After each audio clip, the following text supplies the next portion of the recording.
everyone. Malayalam media ലൈവിന്റെ entertainment ന്യൂസിലേക്ക് സ്വാഗതം. Big boss ചരിത്രത്തിലെ എല്ലാ റെക്കോർഡുകളും തകർത്ത സീസൺ ആയിരുന്നു കഴിഞ്ഞ തവണത്തേത്. റേറ്റിംഗിലും എല്ലാം മുന്നിൽ നിന്ന ബിഗ് ബോസ് പല വിവാദങ്ങൾക്കും കാരണമായി.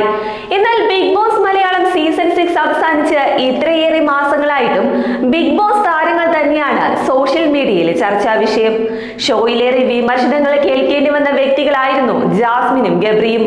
എന്നാൽ പുറത്തിറങ്ങിയാൽ ഇരുവരും അടിച്ചു പിരിയുമെന്ന് പറഞ്ഞവരുടെ അണ്ണാക്കിൽ മറുപടി നൽകിക്കൊണ്ടാണ് ഇരുവരും തങ്ങളുടെ വിശേഷങ്ങൾ പങ്കുവയ്ക്കുന്നത്.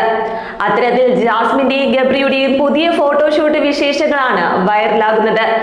ബിഗ് ബോസിൽ നിന്നും ഇറങ്ങിയ ശേഷം ഇരുവരും ആദ്യമായി ഒരുമിച്ച് ചെയ്യുന്ന പ്രൊഫഷണൽ ഫോട്ടോഷൂട്ട് കൂടിയാണിത്. സേവ് ദി ഡേറ്റിന് സമാനമായ രീതിയിൽ ഫെയറി ടെയിലിന് നിസ്സംശയം വിശേഷിപ്പിക്കാൻ കഴിയുന്ന തരത്തിലാണ് ഇരുവരുടെയും ഫോട്ടോഷൂട്ട്. വെളുത്ത നിറത്തിലുള്ള മിനി ഗൗണാണ് ജാസ്മിൻ ധരിച്ചിരിക്കുന്നത്. വസ്ത്രത്തിന് ഇണങ്ങുന്ന തരത്തിൽ മിനിമൽ മേക്കപ്പും ആഭരണങ്ങളും ജാസ്മിൻ ധരിച്ചിട്ടുമുണ്ട്. അതേസമയം വെളുത്ത നിറത്തിലുള്ള പാന്റും ഷർട്ടും നിയോൺ ഗ്രീൻ നിറത്തിലുള്ള ടൈയുമാണ് ഗബ്രിയുടെ വേഷം. പൂക്കളാൽ നിറഞ്ഞ പശ്ചാത്തലത്തിൽ ഇരിക്കുന്ന പ്രണയാർദ്ധമായിരിക്കുന്ന ചിത്രങ്ങളാണ് ഏറെയും. ഒപ്പം ബോളിവുഡ് ഹിറ്റ് ചിത്രം ഏക് വിന്നിലെ ഗാനത്തിനോടൊപ്പമുള്ള ഒരു റൊമാൻറ്റിക് റീലും ഇരുവരും പങ്കുവച്ചിട്ടുണ്ട്. പതിവ് പോലെ പ്രശംസിച്ചും പരിഹസിച്ചുമുള്ള കമന്റുകളാണ് റീലിനേറെയും ലഭിക്കുന്നത്. മെയ്ഡ് ഇൻ ഹെവൻ, ഈ നൂറ്റാണ്ടിലെ റോമിയോയും ജൂലിയറ്റിനെയും കാണുന്ന പ്രതീതി, രണ്ടുപേരും മാലാഹമാരെ പോലെ എന്നിങ്ങനെയെല്ലാം കമന്റുകൾ നീളുകയാണ്. അതേസമയം ബിഗ് ബോസ് മലയാളം സീസൺ 6 മത്സരാർത്ഥികളായി എത്തി അടുത്ത സൗഹൃദത്തിലായവരാണ് നടനായ ഗബ്രി ജോസും സോഷ്യൽ മീഡിയ ഇൻഫ്ലുവൻസറായ ജാസ്മിൻ ജാഫറും.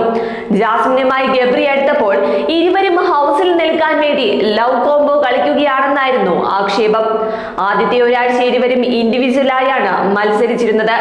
പിന്നീട് സൗഹൃദം രൂപപ്പെട്ടതോടെയാണ് ഇരുവരും ഗെയിംസിലടക്കം ഒരുമിച്ച് കളിക്കാൻ തുടങ്ങിയതും. ജാസ്മിനുമായുള്ള സൗഹൃദത്തിന്റെ പേരിലാണ് ശക്തനായ മത്സരാർത്ഥിയായിരുന്നിട്ടും 50 ദിവസം പിന്നിട്ടപ്പോഴേക്കും ഗബ്രിക്ക് പുറത്തു പോകേണ്ടി വന്നത്. ജാസ്മിനുമായുള്ള സൗഹൃദം പ്രേക്ഷകർ സ്വീകരിച്ചിട്ടില്ലെന്നും നെഗറ്റീവാണ് കൂടുതലുള്ളതെന്നും മനസ്സിലാക്കിയിട്ടും ഇപ്പോഴും ജാസ്മിനുമായുള്ള സൗഹൃദം ഗബ്രി ഉപേക്ഷിച്ചിട്ടില്ല. ജാസ്മിനെ സൈബർ ആക്രമണത്തിന് വിട്ടുകൊടുക്കാതെ ഏറ്റവും നല്ല സുഹൃത്തായി ഗബ്രി ഹൗസിലുള്ളത് പോലെ തന്നെയാണ് പുറത്തും. ബിഗ് ബോസിന് ശേഷം വർക്കിനും മറ്റുള്ള സൗകര്യാർത്ഥം സ്വന്തം നാടായ കൊല്ലം വിട്ട് കൊച്ചിയിലാണ് ജാസ്മിന്റെ താമസം. ഗബ്രിയും ഇപ്പോൾ ജാസ്മിനെ പോലെ വ്ളോഗിംഗിലേക്ക് തിരിഞ്ഞിട്ടുമുണ്ട്. ചാനൽ തുടങ്ങി ആഴ്ചകൾക്കുള്ളിൽ തന്നെ 1 ലക്ഷത്തിന് മുകളിൽ സബ്സ്ക്രൈബേഴ്സിനെയാണ് ഗബ്രിക്ക് ലഭിച്ചത്. ജാസ്മിൻ തന്നെയാണ് യൂട്യൂബ് ചാനലുമായി ബന്ധപ്പെട്ട കാര്യങ്ങൾ ഗബ്രിക്ക് ഗൈഡൻസ് നൽകുന്നതും. മാത്രമല്ല ഗബ്രിക്കൊപ്പം നിരന്തരമായ യാത്രകളും ജാസ്മിൻ ഇപ്പോൾ നടത്തുന്നുമുണ്ട്.